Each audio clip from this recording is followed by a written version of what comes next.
Oi, eu me chamo Elisa Elcio, eu sou uma mulher branca, eu uso um óculos vermelho, meu cabelo é encaracolado e grisalho, e eu estou numa sala, num quarto que tem uma parede cinza e uma parede vermelha, com alguns objetos pessoais atrás, como livros. E eu vou apresentar o meu relato de pesquisa, que tem como título Fotografia Familiar e Contemporânea, costuradas pela maternidade, oralidade e memória. E eu começo pensando essa maternidade como uma situação que vincula as pessoas ao longo da história humana e cada família vai ter uma linha que entrelaça e amarra mulheres e crianças. Pensando também que todas nós, nascemos de um corpo com útero e esse cordão umbilical vai ser a primeira conexão física presente desde essa formação embrionária, que vai ser cortado logo após o nascimento, mas que outros vínculos vão sendo construídos ao longo das gerações e a fotografia ela parece ser um caminho viável de construção de laços. E quando essas fotografias são feitas num contexto familiar, talvez elas sirvam para guardar algo do momento, uma pessoa ou então um evento. Mas talvez o grande desejo seja tentar trazer para a imagem o sentimento que aciona a relação intrafamiliar na intenção de perpetuá-lo. Então, esse resumo expandido, ele é um recorte da minha atual pesquisa de doutorado, que eu desenvolvo no programa de pós-graduação em estudos da mídia, na UFRN, Universidade Federal do Rio Grande do Norte. E quando eu penso em maternidade, eu utilizo três autoras, a Vera Iaconelli, a Adrienne Rich e a Silvia Federici, que são autoras que entendem a maternidade como um trabalho não remunerado desempenhado pelas mulheres e que acaba sendo uma fonte de opressão e sobrecarga diante do contexto de capitalismo e patriarcado no qual, né, nós estamos inseridas. Um, e eu acredito que a fotografia, por ser uma parte importante na história da minha família, principalmente a história mais recente, as fotografias acabam iniciando um percurso tanto imagético, quanto teórico, quanto oral da pesquisa. E quando eu penso na oralidade, eu dialogo com a autora Tina Kempt, que tem vários escritos falando sobre a importância de nós ouvirmos atentamente o que está visível, mas às vezes é quase inaudível nas fotografias, então acionando essa outra possibilidade da fotografia para além do visual. E a fotografia ela tem uma capacidade, ela tem uma característica de tentar perseguir o indizível, ou então de abarcar o que normalmente uma linguagem tradicional seria incapaz de dar conta na experiência humana. Então, nem todas as linguagens que a gente utiliza conseguem acomodar essa nossa experiência humana. Então, pensando que essa narração oral, que é feita diante da fotografia, também pode ser uma outra camada, né, de intencionalidade e de informações sobre aquela fotografia familiar. E quando eu penso nessa fotografia de família, eu também dialogo com o autor Armando Silva, que é um escritor que estuda durante muitas décadas o álbum de família. E quando a gente pensa em álbum de família e também na própria pesquisa, eu trabalho muito com a noção da memória e eu recorro a duas autoras, basicamente, né, brasileiras, que é a Lélia Gonzalez, que pensa essa memória como um lugar de criação, ou até mesmo recontação de uma história que às vezes não foi escrita e que podem daí surgir tanto questões verdadeiras quanto ficcionais. E com Ecléa Bose, a memória é compreendida como essa parte fundamental do processo humano de existir, como uma tentativa permanente de reconstituir um passado.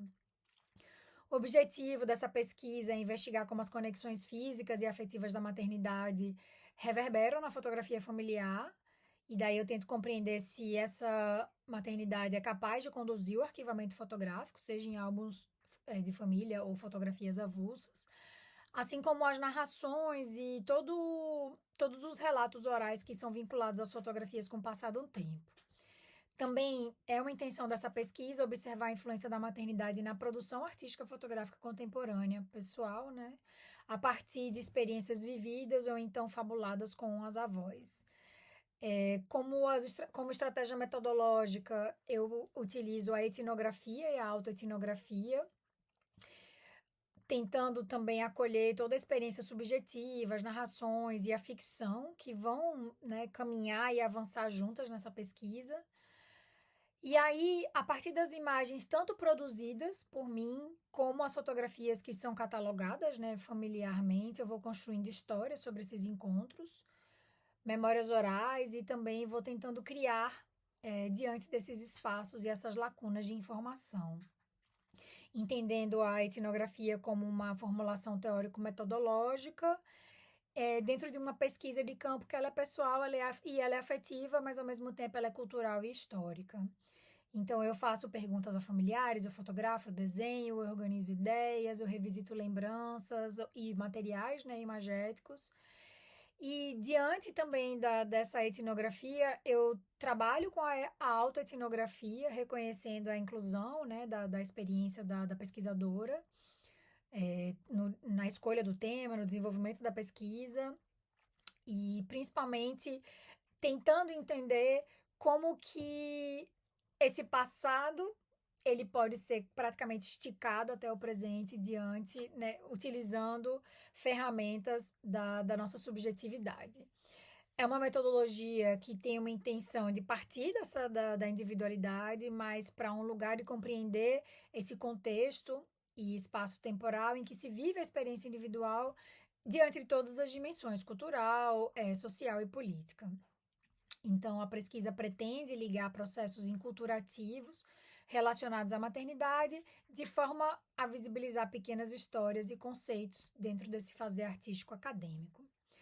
Duas mulheres, elas marcam a pesquisa, que é a minha avó paterna, Elisa Raulino, e de quem eu herdo o nome, e uma mulher que eu não conheci, e a minha avó materna, Eunice Pacheco, que está viva, tem 87 anos, e ela é a guardiã de 2 álbuns de família. E a minha avó paterna é uma mulher que tem poucas informações sobre ela, poucas fotos. A casa que ela nasceu e viveu ainda existe no interior do estado, é uma casa que está abandonada numa cidade que hoje chama Serrinha dos Pintos. E era uma casa que meu pai, quando era criança, passava férias, eu, quando criança, passei férias, e até hoje a relação maior, digamos assim, que eu consigo estabelecer com a minha avó é diante desse espaço físico da casa. Então, eu tento criar um conhecimento, digamos assim, uma relação diante dessa condição assim de quase de algo que flutua entre a imagem e a palavra. E eu tento estabelecer esse território desconhecido, que seria a relação com essa minha avó, a partir também de um território que eu também circulo, que é o dessa casa. Então, eu penso a imagem, assim como a fotografia, e também entendendo a fotografia como esse lugar que não é passivo, especialmente na função representacional da fotografia. Então, é uma força que ela é ativa, mas ela também é uma força criativa. E é um ato, assim, consciente de quem faz, né? De quem decide. Então, o processo de elaboração de fotografia e alguns experimentos fotográficos, eles estão sendo feitos desde o início do meu doutorado. E eu sigo neles, né? Tanto ao retornar a essa casa, como também ao retornar aos arquivos da minha avó materna, especialmente esses 2 álbuns que foram feitos pelo pai dela e que eu só tive conhecimento da existência desses álbuns e pude visualizá-los em 2023.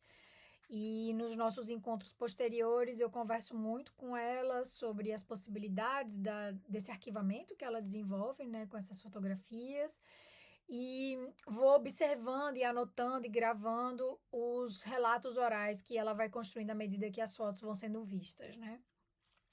Então, a fotografia, ela também tem esse poder de trazer para si, consigo, elementos de uma linguagem comunicativa que vai para além das características visuais, né, e dessas composições estéticas e que são possíveis também na contemporaneidade. E eu penso essa fotografia com uma grande polissemia, né, de sentidos e interpretações. E assim, pensando também essa fotografia contemporânea como um universo de muitas possibilidades, inclusive um universo ficcional. Então, essa vivência da fotografia, desse fazer acadêmico e do fazer artístico, ela vai surgir de um meio, né, de elaboração de visual dessa experiência, no qual eu tento articular os aspectos do sensível, da memória e também dos afetos.